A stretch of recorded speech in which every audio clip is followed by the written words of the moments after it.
سعید نے بیان کیا قتادہ سے اور ان سے انس رضی اللہ عنہ نے کہ دوما تبوک کے قریب ایک مقام کے عقیدر نصرانی نے نبی کریم صلی اللہ علیہ وسلم کی خدمت میں ہدیہ بھیجا تھا۔ صحیح بخاری حدیث نمبر 2616۔ خالد بن حارث نے بیان کیا ان سے شعبہ نے، ان سے ہشام بن زید نے اور ان سے انس بن مالک رضی اللہ عنہ نے کہ ایک یہودی عورت نبی کریم صلی اللہ علیہ وسلم کی خدمت میں زہر ملا ہوا بکری کا گوشت لائی۔ آپ نے اس میں سے کچھ کھایا لیکن فوراً ہی فرمایا کہ اس میں زہر پڑا ہوا ہے۔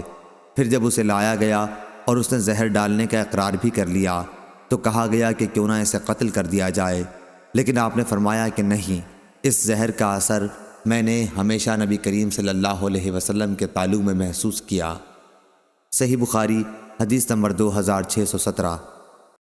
معتمر بن سلیمان نے بیان کیا ان سے ان کے باپ نے بیان کیا، ان سے ابو عثمان نے بیان کیا اور ان سے عبد الرحمن بن ابی بکر رضی اللہ عنہ نے بیان کیا کہ ہم 130 آدمی رسول اللہ صلی اللہ علیہ وسلم کے ساتھ ایک سفر میں تھے۔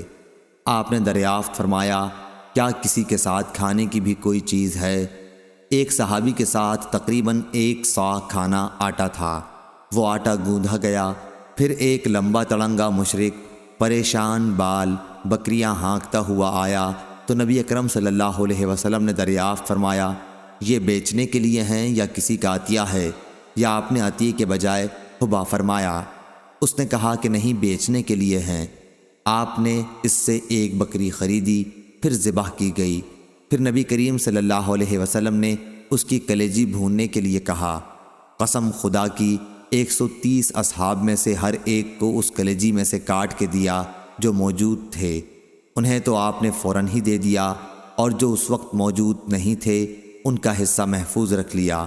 پھر بکری کے گوشت کو 2 بڑی قابوں میں رکھا گیا اور سب نے خوب سیر ہو کر کھایا۔ جو کچھ قابوں میں بچ گیا تھا اسے اونٹ پر رکھ کر ہم واپس لائے، او کما قال۔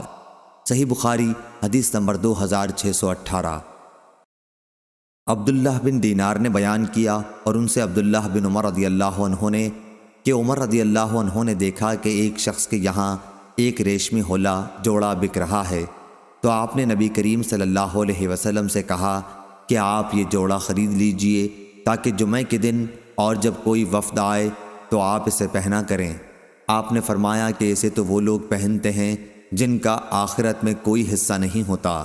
پھر نبی کریم صلی اللہ علیہ وسلم کے پاس بہت سے ریشمی جوڑے آئے اور آپ نے ان میں سے ایک جوڑا عمر رضی اللہ عنہ کو بھیجا۔